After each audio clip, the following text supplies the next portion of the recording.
My dear friends, my dear masters and gods, எல்லோருக்கும் வணக்கம். குருமார்களான பிரம்மர்ஷி பிதாமக பத்ரிஜி அவர்களுக்கும், பிஎஸ்எஸ்எம், டிஎம்சி மற்றும் சத்யம் பிரமிட் ஸ்பிரிச்சுவல் ஃபவுண்டேஷனுக்கும் என்னுடைய வணக்கத்தை தெரிவித்துக் கொள்கிறேன். தினமும் தியானம் செய்கிறோம், தினமும் சுவாத்தியாயம் பண்ணிக்கிறோம், தினமும் சத்சங்கம் செய்கிறோம். எதற்காக செய்கிறோம்?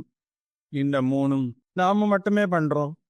நாம என்றால் இங்க சில பேர் மட்டுமே செய்கிறோம். உலகம் முழுவதும் 700 கோடிக்கு அதிகமான மக்கள் இருக்கிறார். அவங்க எல்லோரும் செய்யவில்லை.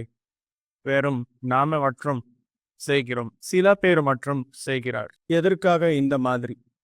எல்லாரும் ஏன் செய்ய மாட்டார்கள் அப்படின்னா, ஒவ்வொரு பிளானட்டுக்கும் பாதுகாப்பாக அந்த குரூப் எனர்ஜி என்பது இருக்கும். ஒரு டார்க் ஃபோர்ஸஸ் எல்லாமே நிறைய அட்டாக் பண்றதுக்கு எல்லா இடங்களையும் இருக்கும். அந்த டார்க் ஃபோர்ஸஸ் மூலமா எதுவுமே இம்சை என்பது ஆகாமே, எதுவுமே டேமேஜ் என்பது ஆகாமே பாதுகாப்பாக அந்த குரூப் எனர்ஜி என்பது ஒன்று இருக்கும். அந்த குரூப் எனர்ஜி தான் நம்முடைய பூலகத்திற்கு ஒரு பாதுகாப்பாக இருக்கும். இந்த எனர்ஜி என்பது எப்படி உருவாக்கப்படும்? யார் உருவாக்கி அங்கே வச்சிருக்காங்க அப்படின்னா, பெரிய பெரிய தெய்வீக சக்திகள் எல்லாமே கலந்து அந்த குரூப் எனர்ஜி உருவாக்கி வச்சிருக்காங்க மாஸ்டர்ஸ். அடுத்த சர்ஃபேஸ்ல எல்லாமே அந்த எனர்ஜி எல்லாமே ஒரு பிளாங்கெட் மாதிரி இருக்கும். ஆனா பிளாங்கெட் கீழே, அதாவது பூலகத்தின் மீது ஆல்ரெடி நிறைய டேமேஜ் பண்றதுக்கு டார்க் ஃபோர்ஸஸ் எல்லாமே இறங்கியிருக்காங்க. அந்த டார்க் ஃபோர்ஸஸ் கண்ட்ரோல் பண்ணி தெய்வீகம் என்ற ஒரு உணர்வு பூலகத்தில் இன்னும் இருக்கணும் அப்படின்னு சொல்றதுக்காக அந்த தெய்வீக சக்தி என்பது கீழே இறங்கி வந்திருக்கு. அந்த சக்தி யார் மூலமா வேலை செய்யுது அப்படின்னா, யாரெல்லாம் தியானம் செய்கிறார்களோ, யாரெல்லாம் இந்த உலக நன்மைக்காக ஒரு மறைப்படியாக ஒன்று விஷயத்துக்கு அப்புறம் இன்னொன்னுக்கு அப்புறம் இன்னொன்று அந்த மாதிரி செய்கிறார்களோ, அவங்க மூலமா இந்த சக்தி என்பது வேலை செய்யுது மாஸ்டர்ஸ். அது யாரு அப்படின்னா, அது நாமே தான். இந்த சக்தி இந்த பூலகத்திற்கு வருவதற்கு முன் பெரிய பிளானிங் எல்லாமே பண்ணி வருது. அந்த பிளானிங்ல எப்படி இருக்கும் அப்படின்னா, அவங்களுடைய பார்வைக்கு இந்த பௌதீகமான விஷயங்கள் எதுவுமே டிஸ்டர்பன்ஸ் கிரியேட் பண்ணாமே இருக்கணும் அப்படின்ற மாதிரி பிளான் பண்ணிட்டு வருவாங்க. மாயை என்றால் என்ன? டார்க் ஃபோர்ஸஸ் கிரியேட் பண்ற கிரியேஷனுக்கு அட்ராக்ட் எது ஆகுதோ அதுதான் மாயை அப்படின்னு சொல்லப்படுகிறது. இந்த டார்க் ஃபோர்ஸஸ் கிரியேஷன் எல்லாமே எப்படி இருக்கும் அப்படின்னா, நம்முடைய 5 சென்சரி ஆர்கான்ஸுக்கு மட்டுமே ரிலேட்டட்ல இருக்கும். நம்முடைய ஸ்பிரிச்சுவல் சென்சஸ் என்பது மொத்தமா 0 பண்ணிடுவாங்க. Spiritual senses, spiritual energy, spiritual awareness, நான் யாரு என்ற உணர்வு, நான் எங்கிருந்து வந்திருக்கிறேன் அப்படின்ற ஒரு உணர்வு, நான் எதற்காக வந்திருக்கிறேன் அப்படின்ற ஒரு உணர்வு, இது எல்லாமே கட் பண்ணும். அதுதான் மாயை. டார்க் ஃபோர்ஸஸ் கிரியேஷன் எல்லாமே அப்படிதான் இருக்கும். ஃபார் எக்ஸாம்பிள், நம்முடைய பார்வை எப்பவுமே 2 வகையாக இருக்கும்.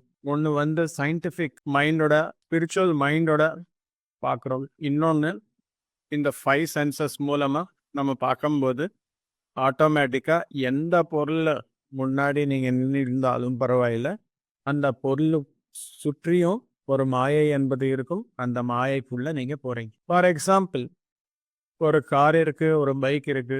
அந்த கார் என்பது எதற்காக உருவாக்கப்படுகிறது அப்படின்னு சொல்லி நாம் யோசிச்சால், அது டிராவல் பண்றதுக்கான ஒரு பரிகரம் அப்படின்ற விஷயம் நம்ம தெரிஞ்சுக்கிட்டால், அது எப்படி பயன்படுத்தணும், எப்போ பயன்படுத்தணும் அப்படின்ற விஷயம் தெரிஞ்சுக்கிட்டால் ஆட்டோமேட்டிக்கா அந்த மாயை என்பது நம்மளுக்கு பாதிக்காது. அதுவே ஒரு அதிசயமாக நம்ம பார்க்குறோம், ஒரு கார் என்ற ஒரு பொருள் நினைச்சுப்போம். இந்த கார் இருந்தா நல்லா இருக்கும், இந்த கார் இருந்தா சுகமா இருக்கலாம், இந்த கார் இருந்தா சோ அந்த மாதிரி எண்ணங்கள் எல்லாமே உருவாக்கப்பட்டால் அந்த காருக்கு அடிமை ஆகுறீங்க.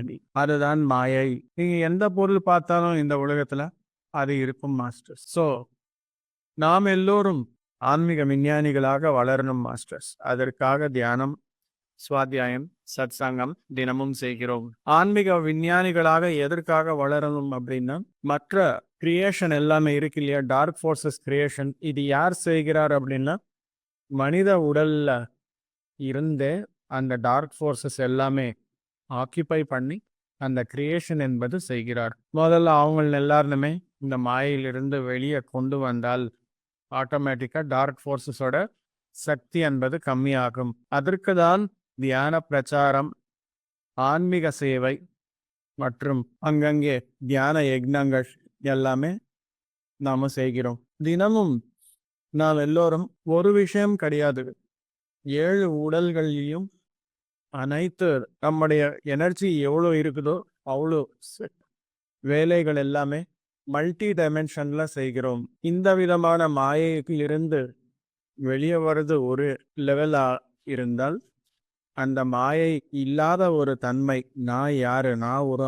ஆன்மா என்ற உணர்வு மெயின்டைன் பண்ணணும். அதை மெயின்டைன் பண்றதுக்கு நாம் எல்லோரும் தியானம், சுவாத்தியாயம், சத்சங்கம் என்பது தினமும் செய்யணும் மாஸ்டர்ஸ். இது மெயின்டைன் பண்றதுக்காக நம்முடைய பர்த்துக்கு பிறக்கிறதுக்கு முன்னாடியே நம்ம பண்ண பிளான்ல சில பேர் காசு இல்லாம ரொம்ப ஏழையா வருவாங்க, பூரஸ்ட் பீப்புள் மாதிரி வருவாங்க. சில பேர் முகத்தில் அழகு இல்லாம வருவாங்க. சில பேர் ஏதோ ஒரு பிரச்சனை கொண்டு வருவாங்க. அட்லீஸ்ட் அந்த பிரச்சனையிலிருந்து வெளியே வருவதற்கு நான் யாரு, நான் எதற்கு வந்தேன் அப்படின்ற ஒரு கேள்வியாகட்டும் நமக்கு நம்முடைய மனதில் உருவாக்கணும் அப்படின்றதுக்காக வருவாங்க மாஸ்டர்ஸ். சில நேரம், அதாவது சில வருடங்கள் எல்லாமே இருக்கும் நம்ம கிட்ட, ஒரு நேரத்தில் எல்லாமே போயிடுது. கௌதம புத்தர் கிட்ட எல்லாமே இருந்துச்சு, அரமனை இருந்துச்சு, என்ன வேணுமோ அது எல்லாமே இருந்துச்சு அவங்களுடைய இராஜ்யத்தில். ஒரு நேரம் வந்ததுக்கு அப்புறம் ஒரே ஒரு கேள்வி, இறப்பு என்றால் என்ன அப்படின்ற கேள்விக்கான பதிலுக்காக எல்லாமே விட்டுட்டு வெளியே வந்தார். அவங்க வந்ததுக்கு அப்புறம் மாயை என்றால் என்ன, இந்த பூலகம் என்றால் என்ன, நான் எதற்கு வந்தேன், இங்கே என்ன செய்வதற்காக வந்தேன், இந்த விஷயங்கள் எல்லாமே அனைத்து சத்தியங்களும் உணர்வதற்கு அப்புறம் எல்லோருக்கும் தியானம் தெரியப்படுத்தணும் அப்படின்னு சொல்லி ஒரே ஒரு நோக்கத்தில் ஒரு பிக்ஷு மாதிரி ஆக்கி அவங்க எல்லாமே சொல்ல ஆரம்பிச்சார். எப்போ நம்ம மாயிலிருந்து வெளியே வந்துடுவோமோ நம்முடைய வாழ்க்கை முறை மொத்தமா மாறிடும் மாஸ்டர்ஸ். அசைவத்திலிருந்து சைவம், கெட்ட பழக்கங்கள் இருந்து நல்ல பழக்கங்கள் மட்டுமே, தேவையில்லாத பொருள் எல்லாமே எல்லாருக்குமே கொடுத்துட்டு தேவையான பொருள் மட்டுமே வச்சு we simplify our life. இதுதான் ஆன்மீக வாழ்க்கை மாஸ்டர்ஸ். இதுதான் ஒரு ஆன்மீக பாதையில் இருக்கும் ஒரு யோகியுடைய வாழ்க்கை. இந்த விஷயங்கள் எல்லாமே தெரிஞ்சுக்கிட்டு நாம் எல்லோரும் தினமும் எதற்காக தியானம் செய்கிறோம், எதற்காக தியானம் சொல்றோம், எதற்காக சைவ உணவாளர்களாக ஆகியிருப்போம், எதற்காக சைவ உணவாளர்களாக ஆகுங்கள் அப்படின்னு சொல்றோம், எதற்காக புத்தகங்களை படிக்கிறோம், எதற்காக புத்தகங்களை படிங்க அப்படின்னு சொல்றோம், எதற்காக சத்சங்கம் செய்கிறோம், எதற்காக 4 பேருக்கு இந்த விஷயங்கள் எல்லாமே பகிர்ந்துக்கிறோம். இந்த கேள்விகளுக்கு எல்லாமே தினமும் நம்ம கிட்ட பதில் என்பது இருக்கணும் மாஸ்டர்ஸ். அப்போதான் நம்முடைய வாழ்க்கை தரமாக இருக்கும். Thank you masters. எல்லோருக்கும் வணக்கம். நன்றி.